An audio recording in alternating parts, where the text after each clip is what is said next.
Hello, and welcome to the Space Above Us, episode 189, Space Shuttle Flight 100, STS-92, Over and Under. Before we get started today, I just wanted to quickly address the elephant in the room, or at least it feels that way to me, the schedule. I try to avoid putting contemporary production details into the show like this, since people listen to these episodes years later, when notes like these are no longer relevant, but I couldn't help myself this time. This episode took a really long time to come out, and I wanted to apologize for that. Yes, people have written in reminding me that this is a hobby, and I'm under no obligation to meet any schedule, but still, I've been on the other side of the microphone when a podcast began to fade away, and I know it's no fun. So first, I'll just say this. The Space Above Us is not fading away. Second, I am still working on getting back to the 2-week schedule, but it's tough once the rhythm is broken. And third, this doesn't explain the entire delay, but part of the problem is now that the 2-week deadline has lost some of its power, I've allowed myself to do more research on each episode. For this mission, I ended up logging 50% more time than an average entire episode before I even started writing the script. So, really, that's just reminding me that the deadline was my ally. It forced me to do quality research without getting completely bogged down like I did on this episode. Anyway, this message itself is sort of becoming an additional delay to the episode, so I'll wrap it up. Just know that the show isn't in any sort of danger, and that I'm still working on cranking out content of the quality you all deserve, hopefully closer to every other week. And since I'm already disrupting the regular flow of the episode, I'm going to quickly insert a minor correction here. Unfortunately, it's kind of an embarrassing one. As we are all aware, space shuttle crews are made up of a commander, pilot, and then a mixture of mission specialists and payload specialists. Since there was only one commander and only one pilot, they didn't need any numbers, but everyone else got a number. For example, STS-58 Mission Specialist 4, Shannon Lucid, or, just so I can say his name again, STS-61A Payload Specialist 2, Vubo Ockels. I bring this up because for a few recent missions, I've gotten some of these numbers wrong. For example, on STS-88, Mission Specialist 1 was Nancy Curry, not Jerry Ross. On STS-80, Mission Specialist 1 was Tammy Jernigan, not Story Musgrave, and there are a few others like that. I'm planning on going back to add an explanation to the transcripts and add an errata note to the episode descriptions, but won't be updating the audio. The reason is that other than Mission Specialist 2, who serves as the flight engineer, these numbers don't really mean anything, other than a general guide as to where they might sit in the cabin. But still, even if it really might not mean a ton, everyone does have an assigned position on the flight, and I like to get the little details right. I say this is an embarrassing error because of why I got them wrong. I basically use Wikipedia for only two things: exploring the handy list of cited documents related to a mission, and as an easy reference of who flew on what missions when. Well, it turns out that sometime in 2015, an anonymous Wikipedia user went through and rearranged the crews on several flights. From what I can tell, they seem to have been ordering them based on how they're listed in the caption of their crew photograph, which is just arbitrary. So the upshot of this is that I should have dug through the press kit and double-checked, but since it seemed like a simple and minor detail, I relied on the wiki articles and got bit. I regret the error. And it's a good reminder to all of you that while Wikipedia is an excellent source of information, if you really want to be sure, double check what you read. And yes, as I fix these mix-ups in my podcast episodes, I'll also be fixing them on Wikipedia. Anyway, that's a lot of preamble, and you've all waited to hear about STS-92 for long enough. So let's get into it, and hopefully it will have been worth the wait. Last time, we flew along on ISS mission 2A.2B, better known as STS-106. We finally met Zvezda, the Russian service module, moved a bunch of equipment, spent some time outside, and gave a plug to Pizza Hut 20 years after they did something cool.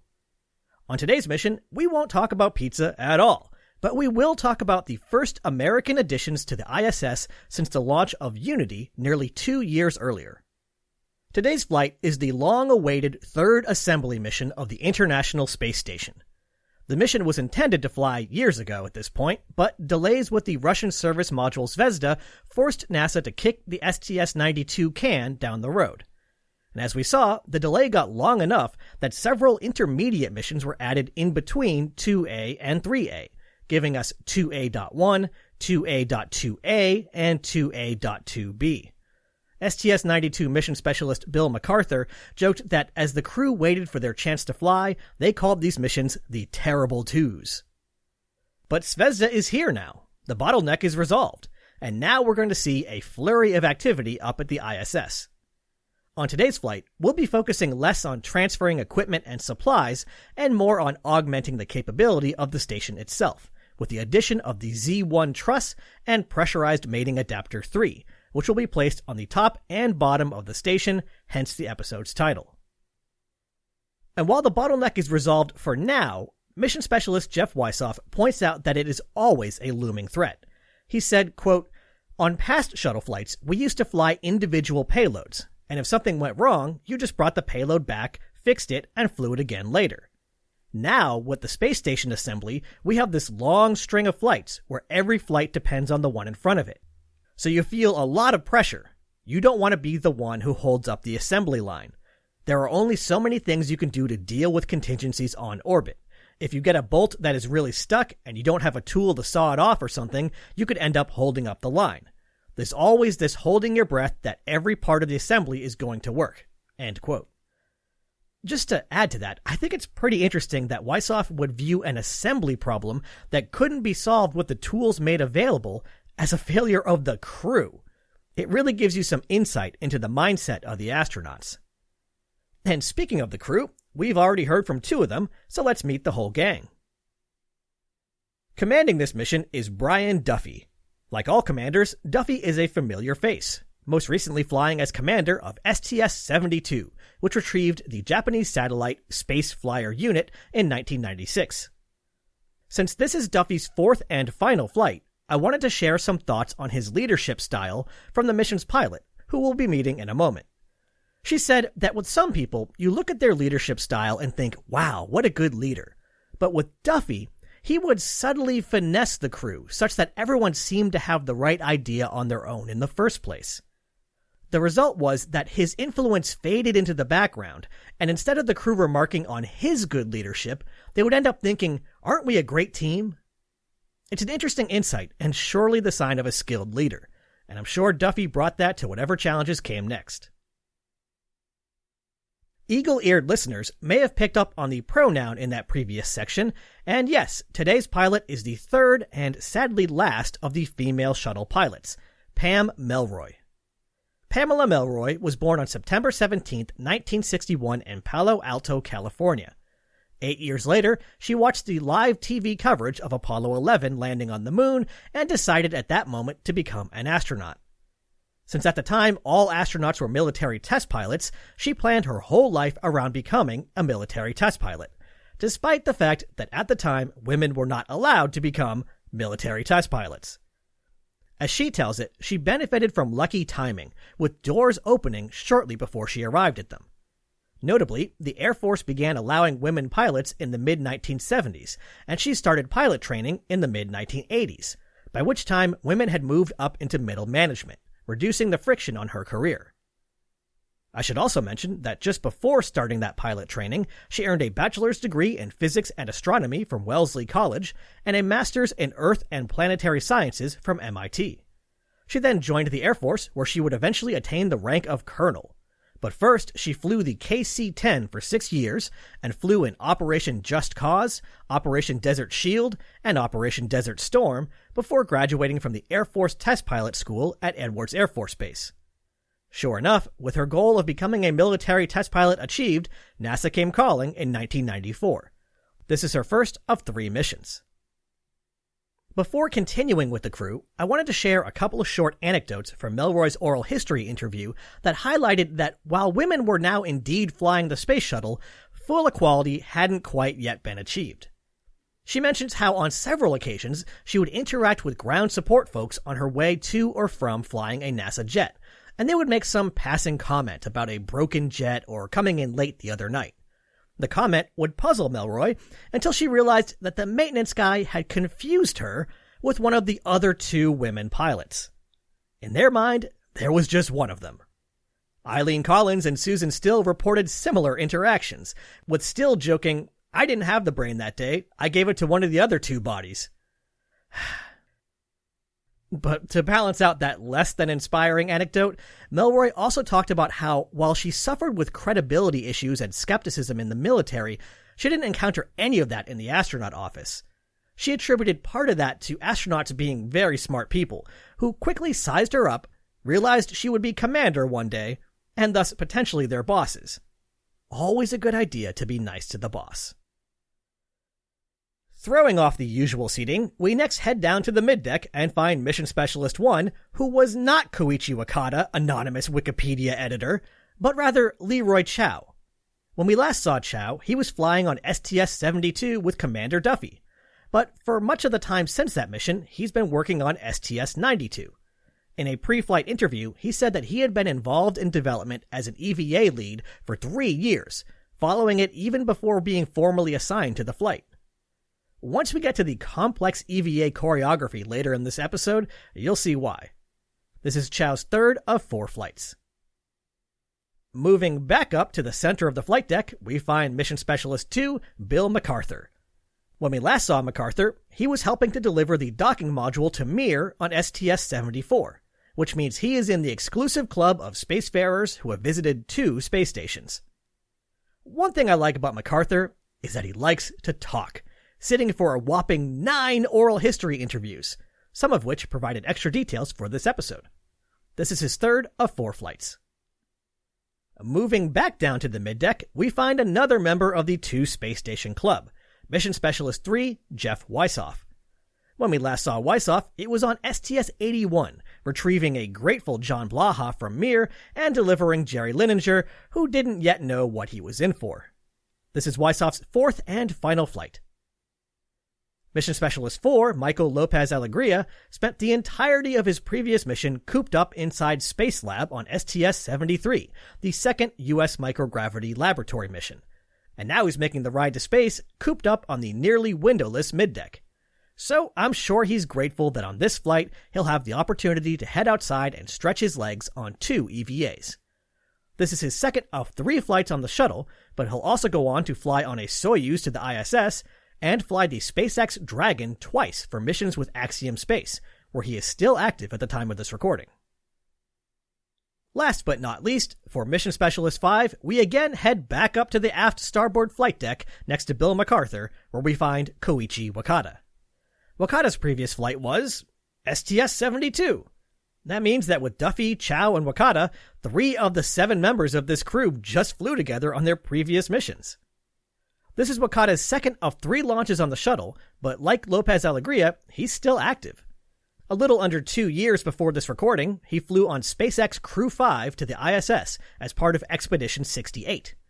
Then, I guess deciding that 5 spaceflights wasn't enough, he retired from JAXA to join Lopez Alegria over at Axiom Space. I kind of like how Axiom Space is just becoming an old astronaut clubhouse. Whether it was the long wait time before launch or just this particular mix of personalities, this crew grew to become really close friends. In an oral history interview, Pam Melroy talked about how the crew would frequently wrap up long training days with a visit to nearby Molly's Pub. Shortly after their mission, the pub added a roof to the outdoor picnic tables the crew preferred to sit at, and they joked, "Oh, STS-92 must have paid for that." Molly's Pub has apparently closed down in the intervening years, but I did find pictures of the patio on Google Maps and will add them to the show notes page if you're curious. Though I have to admit that photos of a patio roof where some astronauts used to eat lunch is pretty far down the rabbit hole, even for me. Melroy said that this socializing was helpful because it gave the crew a place to talk through things that had not gone well in training in a more relaxed environment. The crew also enjoyed watching movies together, including The Princess Bride, Monty Python's The Life of Brian, and the Austin Powers films, which were coming out at the time. They even called themselves the Evil Crew, going so far as to use the T-38 jet call signs Evil Flight 1234, posing for a group photo where they imitated Dr. Evil, and coming up with nicknames for the crew. Brian Duffy ended up with the name The Messiah thanks to the life of Brian, which I'm sure NASA was glad to keep out of any official material. Pam Melroy ended up as Peebo, but I'm not sure that's actually from a movie. Leroy Chow was dubbed Dr. Evil with no explanation as to why. Bill MacArthur, who was Mission Specialist 2 and EV2, was dubbed Number 2 after Robert Wagner's character in Austin Powers. Jeff Wisoff dodged movie nicknames and got the name Bulldog for being tenacious with details. Though that did make me double check if he was on a dog crew. No such luck. Michael Lopez Alegria kept his existing nickname of LA since they couldn't improve on it, and poor Koichi Wakata seems to have gone nicknameless. Melroy said that the only problem was they ended up with so many inside jokes that no one outside the crew had a clue what they were talking about. Despite already waiting an unusually long time for their flight, the STS-92 crew had the misfortune of having to endure a number of scrubs before finally catching their ride uphill. The launch was originally scheduled for October 5th, 2000, but was scrubbed before propellant loading even began due to something concerning spotted on the STS-106 launch footage. When the external tank separated, a bolt that was supposed to retract was still sticking out by 6 centimeters. Yes, we have yet another protruding bolt problem. At least there are no tethers involved. The concern here was that if the protruding bolt caught onto something, it could send the external tank into a slow tumble, causing it to bump up against the belly of the orbiter and potentially damaging the heat shield. After careful review, it was determined that even if it happened again, it was safe to proceed. But during the downtime, a problematic liquid oxygen valve was discovered that needed to be replaced, pushing the launch by 4 days anyway. On October 9th, they got ready to try again, only to be stymied by high winds. On October 10th, things were going better until around 3 hours before launch. The ICE team, who performs final in-person inspections of the vehicle on the pad, discovered a metal pin and tether hanging from a strut between the external tank and Space Shuttle Discovery. It was recognized as a pin that attaches handrails to work platforms in the rotating service structure, which ground crews use to prepare the spacecraft. It must have fallen out of place before the RSS was pulled back and somehow was missed when doing inventories. The pin was 10 centimeters long and had 28 centimeters of tether, so the concern was it could do significant damage if it were to hit the engines or thermal protection system. Some discussion was apparently had about trying to use a high-power water hose to dislodge the pin, but it was too high above the launch pad for that to really work. The only option was to scrub the launch, vent the $600,000 worth of propellant, and swing the rotating service structure back into place to retrieve it. I'm not sure if this counts as a protruding bolt problem, but it is pretty close. Finally, the next day, everything went smoothly. While later speaking over footage of the crew climbing into their seats on launch day, Commander Brian Duffy quipped, "It's a good thing we have a lot of help, otherwise we'd still be there trying to get in." After a countdown that experienced no unplanned holds, Space Shuttle Discovery lifted off on October 11th, 2000 at 6:17 p.m. Eastern Standard Time, and STS-92 was finally underway, marking the 100th launch of the Space Shuttle. The only event of note on the ride uphill was when the orbiter passed 50 miles in altitude, and the mostly veteran crew congratulated Pamela Melroy, the lone rookie, on finally making it to space. 8 minutes and 25.3 seconds after lifting off, the main engines shut down, and it was time to get to work. As usual on a flight like this, the early days revolved around the upcoming rendezvous. The crew checked out the centerline camera that was mounted in the orbiter docking system, making sure that it was suitable for use by Commander Duffy during the final moments of the rendezvous. They actually found that it was slightly misaligned, showing the crosshair to be just outside of the target circle. Okay, no problem though, that's what backups are for. The crew removed the centerline camera, installed the backup, and discovered that now the crosshair didn't even appear in the circle at all. They put the original camera back and decided it wasn't so bad after all. A much more serious problem cropped up on Flight Day 2, with the KU-band antenna failing. This, of course, is the articulating antenna mounted on a small boom that extends over the sill of the payload bay and is used for high-speed communications with the TDRS network. On some missions, this would just be an annoyance, impacting things like live video feeds from space or requiring more data to be recorded on board, but not much else. But the Ku-band antenna had a second job. It was the rendezvous radar. The crew had other tools to guide their approach to the International Space Station, such as the handheld laser and the trajectory control system, but those wouldn't start taking over until they were only a few hundred meters from the station. The Ku antenna would lock on from more than 40,000 meters away, far enough away that it could refine the shuttle's navigation knowledge before the critical TI and mid-course correction burns. Orbital rendezvous is a tricky business, and it is extremely important to have accurate state vectors, that is, position and velocity, for both the active and passive spacecraft. So when it was determined that this problem lay outside of the crew's ability to fix, it was a pretty big deal. The result was that Brian Duffy had the dubious honor of flying the first all-optical rendezvous since Wally Schirra tracked the S-4B on Apollo 7, 33 years earlier. Relying only on propagated state vectors and star tracker data, Duffy guided Discovery to about 14 kilometers behind the station, before firing the TI burn and starting the big swoop up underneath it. There are two accounts of what happened next. Space Shuttle Rendezvous mega expert John Goodman wrote that the MC-2 mid-course correction burn had a significant delay of 7 minutes, which already indicated that things weren't quite right.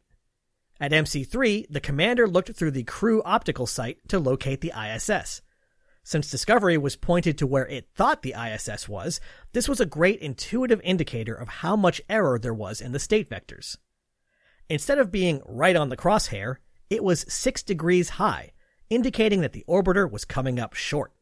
That is, instead of rising up directly beneath the station, it was on a track to rise up behind it.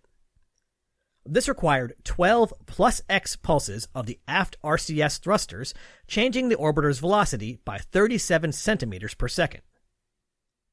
Commander Brian Duffy's version, as told in Tom Jones's book Space Shuttle Stories, is a little more exciting. Even if I'm inclined to believe his memory may have shifted a bit over the years. As Duffy tells it, they emerged into daylight and expected to see the ISS 610 meters away, getting closer at a rate of 3 meters per second.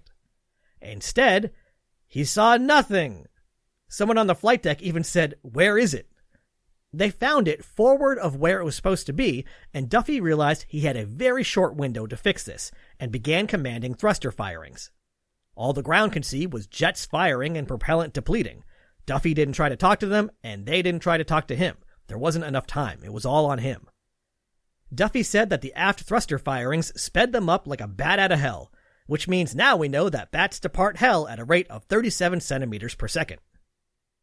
The result of the short trajectory and added thrust meant that Discovery sailed right through the plus R bar and continued to swoop up in front of the station and then above it, arriving at the minus R bar. This swoop helped reduce the amount of extra propellant used to correct for the navigation error, but despite Duffy's memory to the contrary, they still ended up using more than expected, leading the rendezvous experts to revise the procedures used in the case of a failed radar. Once on the minus R bar, the crew began moving down before holding and waiting until passing over Russian ground stations, so the command could be issued to place the ISS into free drift mode right before docking. It was important for both vehicles to be in free drift at the moment of contact, so you didn't have attitude control thrusters fighting the docking. The free drift command could be verified by the crew thanks to 2 sets of 4 red LEDs on the pressurized mating adapter, which would blink to indicate that the station was indeed in free drift mode. Which is amazing because that's like something straight off of the Agena target vehicle all the way back in the Gemini days. Over an hour and a half after first arriving above the station, and a little over 42 hours after lifting off, Space Shuttle Discovery contacted PMA-2 and the rendezvous was complete. On Flight Day 4, the focus moved to one of the 2 primary objectives of the mission, the Z-1 truss. The truss is notable because it's the first piece of what will become a sprawling lattice structure that would soon dwarf the pressurized elements of the station. The truss itself is basically a big, not quite a cube, measuring about 3, 3.5, and 4.5 meters on each side, and weighing in at around 8,100 kilograms. I don't know if this comparison will help for international listeners, but you can sort of imagine one of those larger varieties of U-Haul trucks, but a few feet taller and wider. Inside this structure was a sort of puzzle cube of intricate wiring, plumbing, clamps, hinges, mechanisms, and mounts for EVA equipment. It's sort of a big giant cubicle Swiss Army knife. This beast will be placed on Unity on its top face, or zenith, hence the Z1 name. Let's take a look at some of its more important functions. Most relevant to imminent missions, the Z1 truss will soon support the first American solar array, which will be mounted here temporarily until more of the station structure can be built out. We'll learn more about NASA's solar arrays soon, but suffice it to say that they are gigantic and provide a large amount of electricity. Without it, the first long-duration crew would be stuck in the Russian modules, since there wouldn't be enough power to keep Unity fully operational around the clock. In fact, until the heaters were turned on in anticipation of STS-92's arrival, Unity's interior was kept at a frigid 35 degrees below zero, which is close enough to negative 40 that it doesn't even matter if we're talking about Fahrenheit or Celsius. In addition to physically supporting the solar array, the Z1 truss also housed the DC to DC converters that would be used to take the power from the solar array, which would vary with lighting conditions, and condition it to a nice stable level for use by sensitive electronics inside. And when it came to electronics outside, or at least electrons outside, Z1 also had a role. A spacecraft tends to build up an electric charge on the exterior of its metal skin, thanks to constantly being bombarded by charged particles from the sun.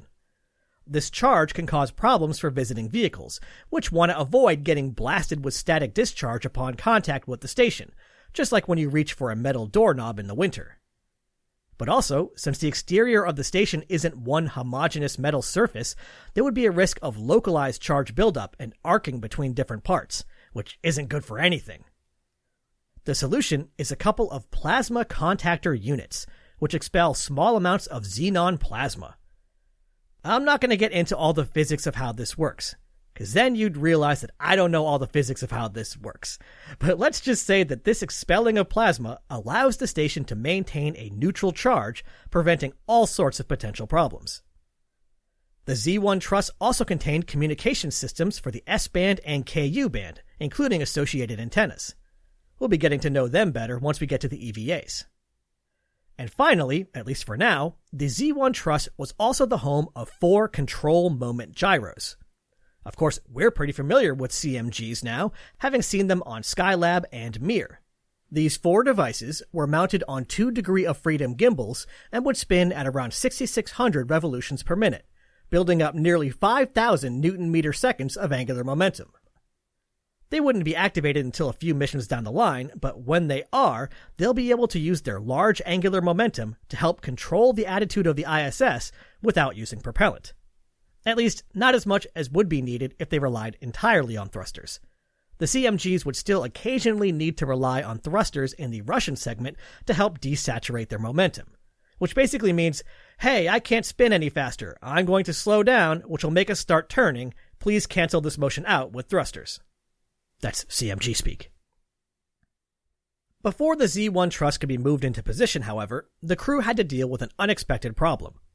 A 14-amp current increase was observed on mid-main bus B, followed by a 20-amp drop.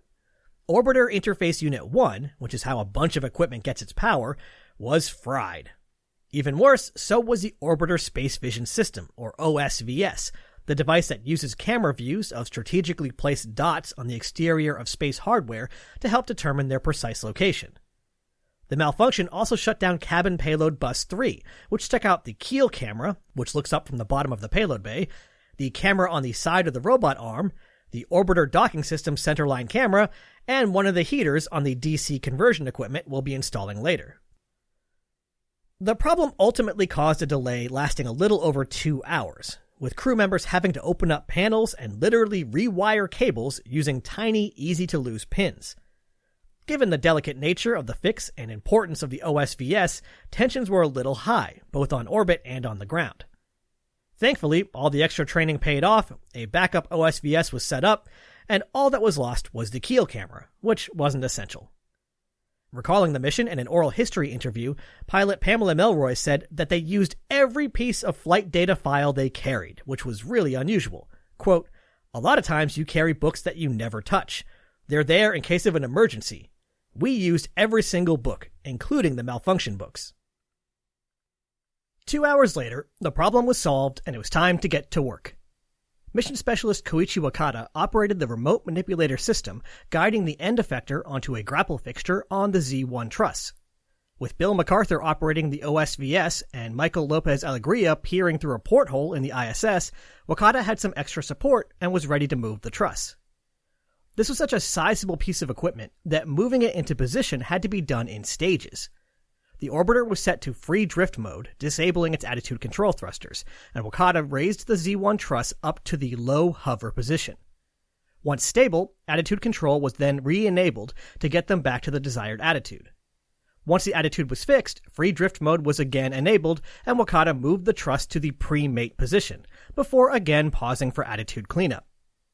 Finally, he moved to the capture position directly above the Unity node. Just to help paint a word picture, the orbiter was docked to the Unity node such that the zenith side of the station was facing away from the shuttle nose. So as you moved along from the nose to the tail, you'd have nose, underside of Unity, top of Unity, tail.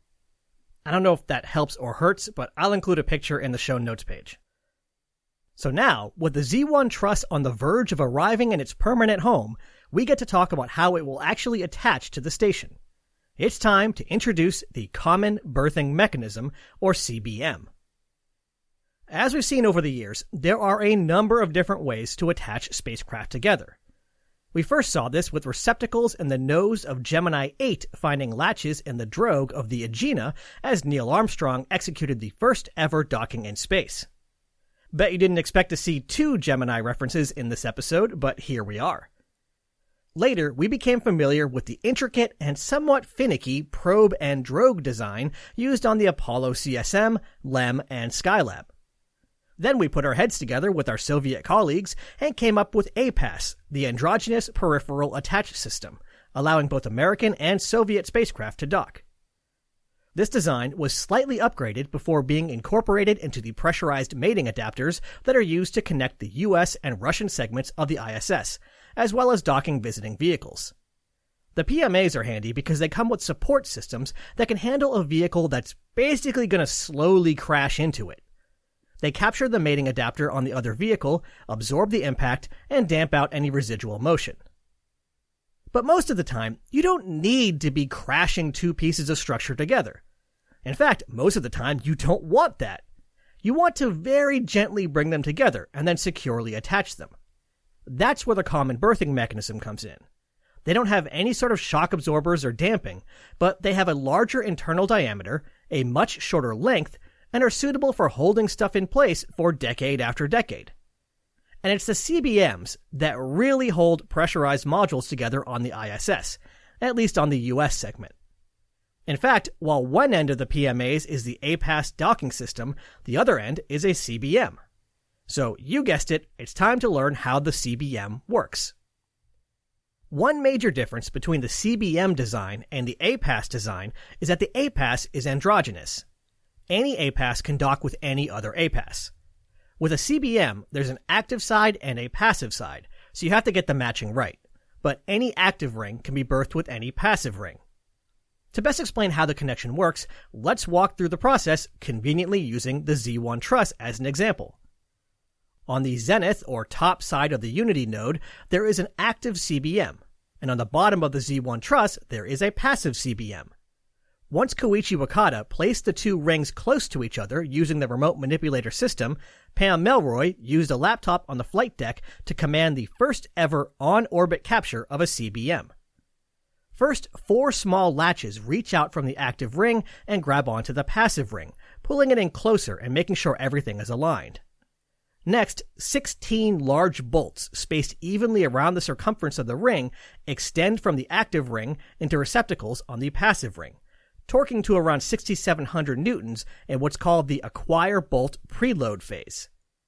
This presses the two metal faces of the rings together, as well as squishing some flexible gaskets that help keep things airtight. At this point, we're actually done for a while, because before continuing, any temperature differences between the two rings needs to equalize. In some cases, this can take up to 12 hours, so it can be a long wait. Once both halves are the same temperature, the torque on the bolts is increased in a series of stages. To keep things symmetrical, 4 bolts, evenly spaced, are torqued at a time, requiring 4 groups per stage. This series of steps sounds like a lot, but it takes no longer than around half an hour. And then finally, the bolts are once more torqued, this time to their final setting of around 86,000 newtons, or around 19,300 pounds of force. If you're curious, any one bolt can fail and still maintain a satisfactory seal, and you can actually lose 2 bolts as long as they're not right next to each other. And there you go. You have now berthed your new module or equipment or visiting vehicle or whatever to the International Space Station.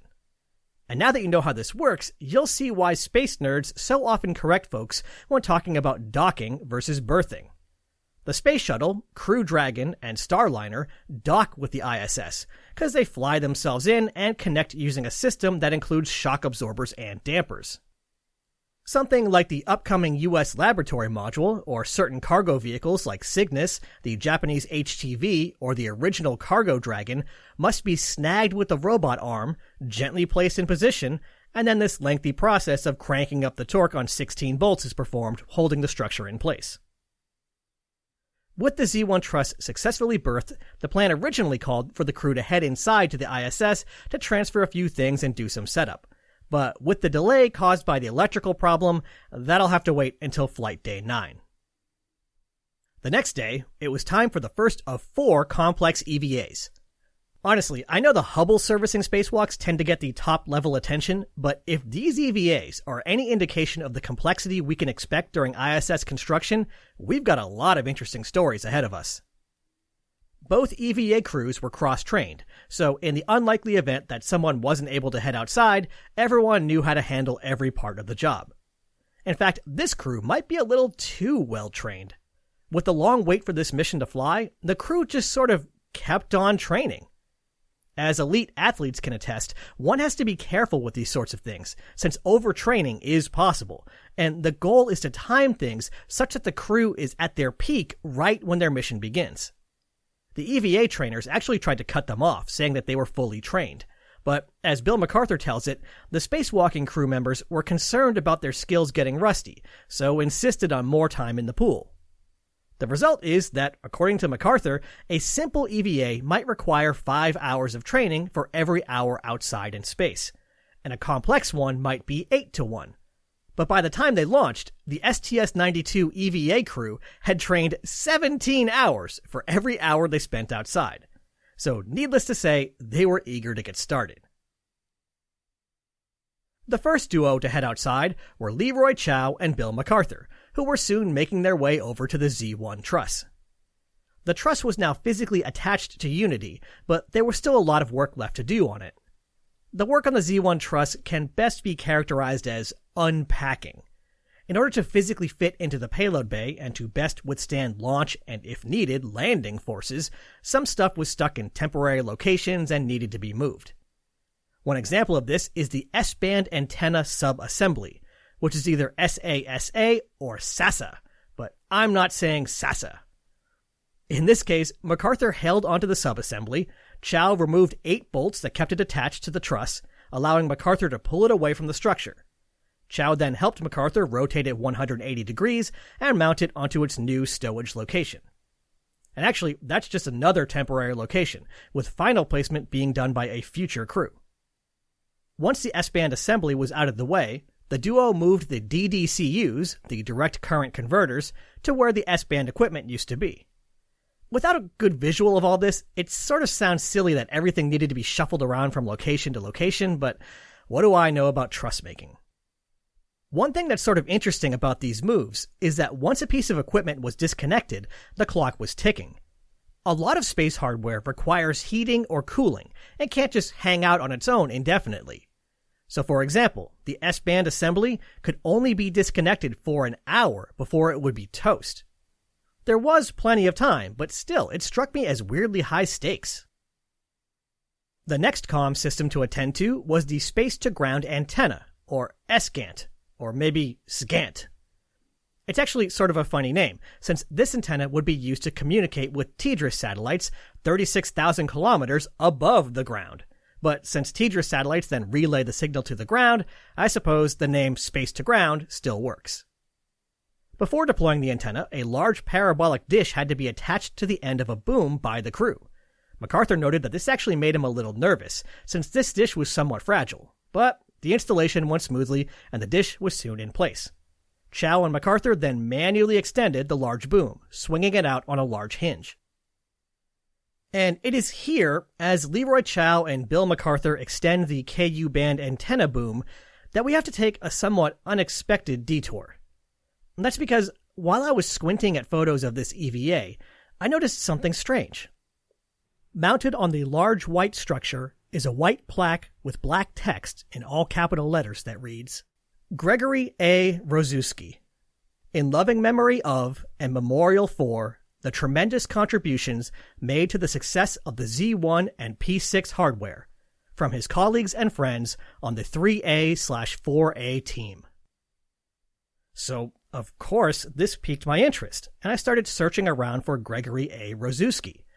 There was nothing in the mission press kit, nothing in any interviews I found, nothing in the JSC News Roundup, nothing in NASA photo captions, and nothing on the National Archives photo captions.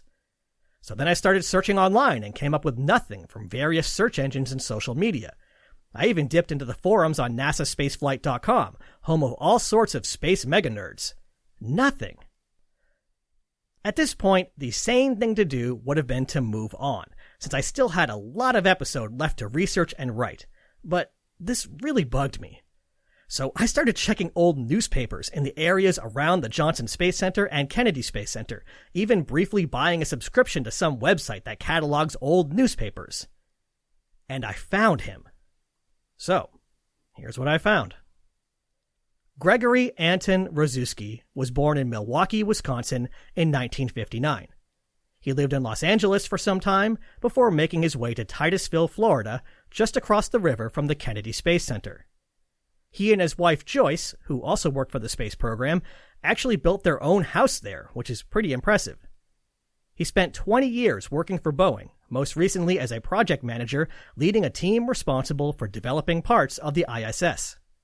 He died unexpectedly on Saturday, August 28, 1999, in Orlando.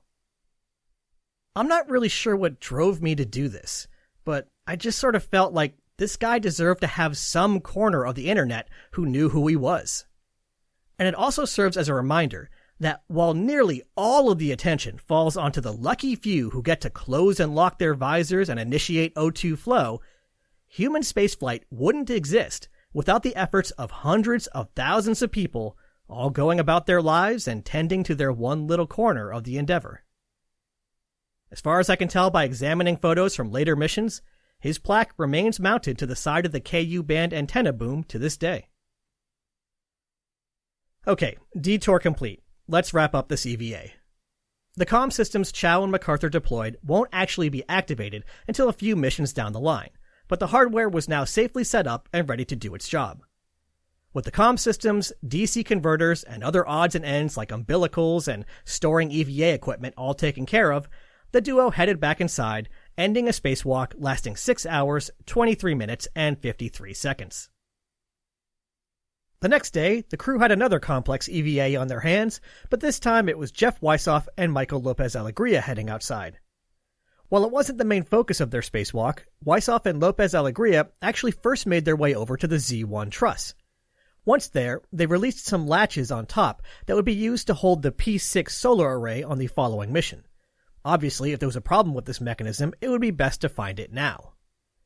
Once they were satisfied, they moved back to the payload bay to observe and assist as Koichi Wakata grappled the item that is the focus of this spacewalk, Pressurized Mating Adapter 3.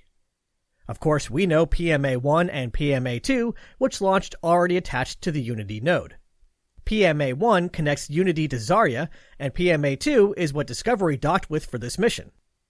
PMA-3, the third and final pressurized mating adapter, was going to be placed on Unity on its nadir or Earth-facing side. And since I might never have a good opportunity to tell this joke again, I'm going to tell it here. As many of you know, my day job is working on the OSAM-1 mission at the Goddard Space Flight Center.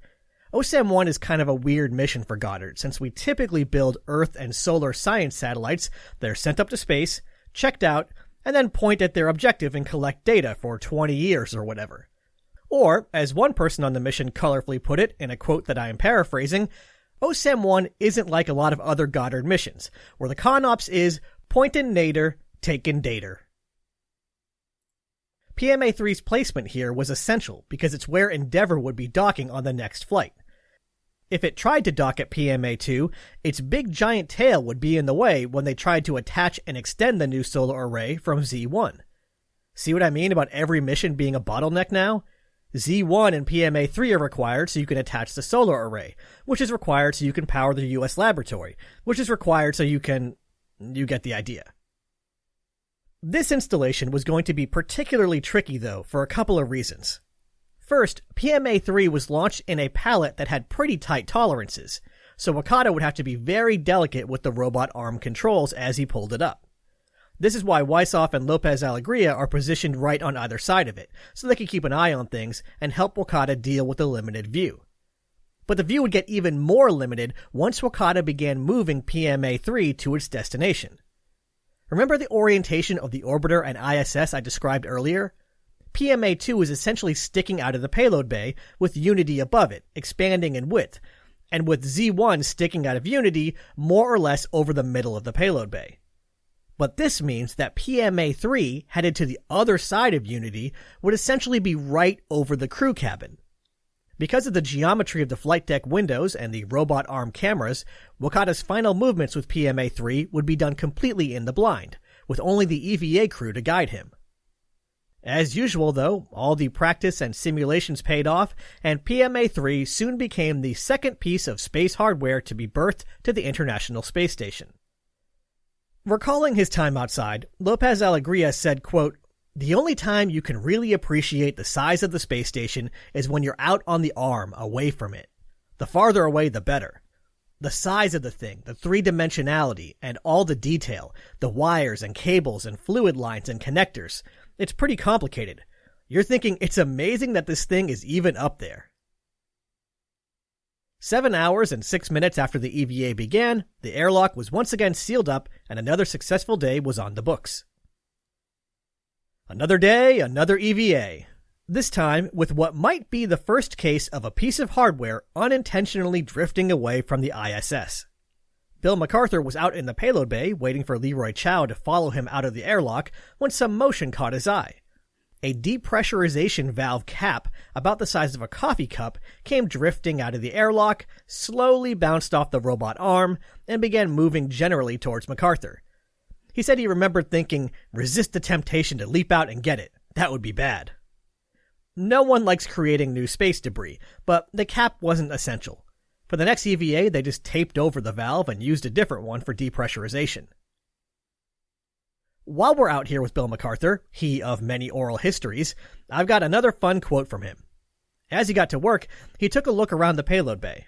At the time, Discovery was flying in an attitude that had its left wing pointed down towards the Earth. MacArthur quipped over the radio that it just looks like everything ought to fall out. Today's main task was to connect some more cables to Z1, route some cables between PMA-2 on the front of Unity down to PMA-3 on the bottom of it, finish up the DC to DC converter install, and leave a second EVA toolbox mounted on the outside of Z1. And that's all I would have had to say about this spacewalk if I didn't have another funny Bill MacArthur quote for you. So lucky for everyone involved, I have another funny Bill MacArthur quote for you. As I mentioned earlier in the episode, this crew liked to watch a lot of movies together, and had turned movie quotes into a bunch of inside jokes. One of those movies was The Princess Bride, which featured the delightfully named Cliffs of Insanity.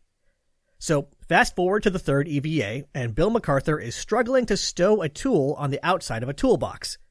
Instead, he decides he'll have to put it inside a canvas bag they have for situations like this. He explained that when you open the bag, you see a whole bunch of different tools inside, tethered to the bottom of the bag to keep them all in place. But since it's weightlessness, the tools just sort of all float and sway inside the bag, creating a strange visual. MacArthur opens the bag, and a bunch of tools on tethers come floating out, and he says over the radio, "Oh, the node bag of insanity." I think I would have fit in with this crew. Valve caps lost, cables routed, tools stowed, and quotes quoted, Chow and MacArthur headed back to the airlock after 6 hours and 47 minutes outside. Finally, on Flight Day 8, it was time for the last EVA of the mission, and once again Jeff Weissoff and Michael Lopez Alegria climbed out of the airlock and made their way up to the Z1 truss. Once there, they deployed a cable tray that was launched in a position that was folded up alongside the Z1 structure. Opening the tray granted access to some ammonia fluid lines used by the cooling system, and exposed connections for power umbilicals that would be connected to the U.S. laboratory module a couple of missions down the line. They again opened and closed the latch on the top of Z1, making sure that the P6 solar array would connect with no problems. And then they went down into the payload bay to retrieve the pallet that PMA-3 was launched in and mounted it to the side of Z1. On a later mission, it would be necessary to relocate PMA-2, so this pallet would be used for temporary storage. Finally, they got to the really fun stuff, another evaluation of the safer backpack. This could only be tested on the last EVA of the mission, since they couldn't be repressurized once on board the orbiter, so Weissoff and Lopez Alegria were the lucky duo. Each of them took turns on the end of a long tether, puttering around above the payload bay, while the other stayed close by on the end of the robot arm. Lopez Alegria said that flying the safer backpack was easy, and if anything, he was impatient because he wanted it to go faster. Once the test was complete, they made their way back inside, adding 6 hours and 56 minutes of EVA time to their logbooks. In total, STS-92 racked up just shy of 27 hours and 23 minutes of extravehicular activity. While I've never heard an astronaut complain about a spacewalk, I'm sure that some part of them were glad to have the series over. Jeff Weissoff later commented that spacewalk days are very long days. The EVA crew basically have to work from the moment they wake up to the moment they go to bed. Well, job well done, guys. On Flight Day 9, it was time for ISS ingress. Well, really, the crew had already been inside just a little bit, poking around and taking care of some minor things, but Flight Day 9 was really ISS Day. One task that surprised me was when they opened the CBM hatch leading to the Z1 truss. I was surprised, since the Z1 truss is an unpressurized piece of external structure. But it turns out that underneath it is a very small pressurized dome that allowed crew access and a little bit of storage. You couldn't fit a person in there, but it was something. Once the hatch was opened, the crew connected some electrical grounding cables between Z1 and Unity, ensuring that there wouldn't be any electrical problems. They also removed the mechanisms responsible for driving in the CBM bolts, since Z1 wasn't going anywhere anytime soon. And in one last interaction with Z1, Chow and MacArthur activated the 4 control moment gyroscopes in the truss, spinning them up to 100 RPM to check that they were working as expected. It was a far cry from the 6,000 RPM they'd be spinning at during regular operations, but they could at least be sure that the CMGs were alive. The crew also collected some samples from various surfaces to check for any harmful microbial growth, and snagged the protein crystal growth enhanced gaseous nitrogen dewar that had been left by STS-106. The original plan was also to seal up the ISS today, but since several Flight Day 4 activities were bumped to Flight Day 9 by the electrical problem, the hatches would stay open for one more day. Also on this flight day, Pam Melroy and Jeff Weissoff performed a little bit of spaceship maintenance, marking the return of something that hasn't been seen on the space above us in quite a while. A ridiculous story involving a toilet in space. All of this comes from an oral history interview Pamela Melroy gave on November 16th, 2011, and you really owe it to yourself to go read all 50-something pages of it because it was a real delight and will have some additional details. I'll include a link in the show notes, but I'll do my best to sum it up here. Without getting into all the grody details, we'll just say that a mechanism in the toilet was jammed with something, and someone was going to have to manually break it up and scoop it out of the way. They actually have special gloves just for a task like this, which they called the opera gloves, since they go past your elbows just like a fancy opera lady might wear. Well, Melroy and Weishoff couldn't find the gloves anywhere, so they weren't off to a great start. Eventually, they found a sort of similar long plastic bag, actually used for collecting paper waste from the toilet, so they were ready to proceed. As Melroy tells it, at this point, Weishoff started quote-unquote gibbering, and she had never heard him gibber before. Can't, we're not, you. And she finally works out that Weishoff is apparently too much of a gentleman to let a lady stick her hand down the toilet. Melroy points out that this is, in fact, the pilot's job, but she just laughs and says, "Okay, Jeff, you can stick your hand down the toilet." Weishoff gets the plastic bags on his arms, and they do a practice run to rehearse their movements. Okay, great. With nothing left to do, Weishoff reaches in there and begins carefully scooping things out of the way, presumably taking care not to let anything float out. Things are going well, until suddenly he stops and looks at Melroy. She asks, "What?" Weishoff says, "The bag is stuck to the bottom of the toilet." The bottom of the waste collection system has little vacuum holes that suck in air and create airflow away from the crew, and his plastic bag had been slurped up by this vacuum. So they both started pulling on the bag, but nothing's working. It's stuck. At this point, Koichi Wakata, who's working on something unrelated on the middeck, notices their struggle and asks if he should get the camera. Weishoff and Melroy immediately and simultaneously shout no. In the 2011 interview, Melroy said that she kind of wished they had let him take a picture, but in 2000, she and Weishoff were clear. No cameras. So, what to do? They're literally stuck. They decide to call their commander, Brian Duffy, to help sort it out. Duffy is over in the ISS, so Melroy grabs a comm system microphone and is just about to call Duffy when she and Weishoff make eye contact. And in that moment, it all hits them and they just start laughing hysterically. So as she's trying to talk through the laughter, she calls over the mic, "Brian, you gotta get over here. We really need you." Over on the ISS, Duffy is baffled because it sounds like they're crying, not laughing. So, of course, he rushes over as quickly as possible. Once he gets there, he finds Melroy and Wakata literally rolling around the middeck, balled up with laughter, tears hanging from their eyes. Weishoff is laughing just as hard, but with his arm all the way stuck in the toilet. Finally, they're able to compose themselves enough to explain the situation. With Melroy and Duffy both pulling on the bag, they finally free Weishoff, and the toilet was fixed. Afterward, Melroy got on the radio to the ground and said, "It's fixed, and Jeff is more of a hero than I think anybody will ever know." God, I love the space program. The next day, there were some final little tasks to complete on the station side of things, but holy cow, this episode is going so long. So we'll just say that the final tasks were completed, Duffy rang an onboard bell to announce their departure, and the hatches were sealed up. Oh, and just since I didn't see any other place to work this into the episode, I'll say that during their stay, the crew performed 3 reboost maneuvers, raising the station's orbit by around 6.5 kilometers.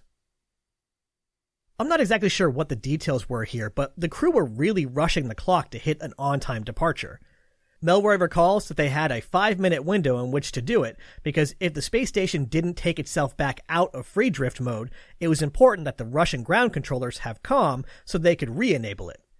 She was up on the flight deck making final preparations and could hear an uncharacteristically stressed Duffy downstairs with Wakata quickly working through their checklist.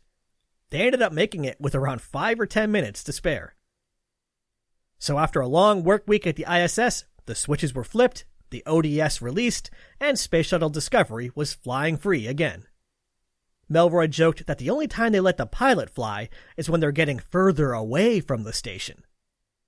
This was unfortunately especially true in her case, since the propellant-heavy rendezvous meant that none was left for a fly-around. Just as a cryptic side note, if anyone can tell me why they performed what appears to be a minus H-bar departure, please shoot me an email, because I am very curious.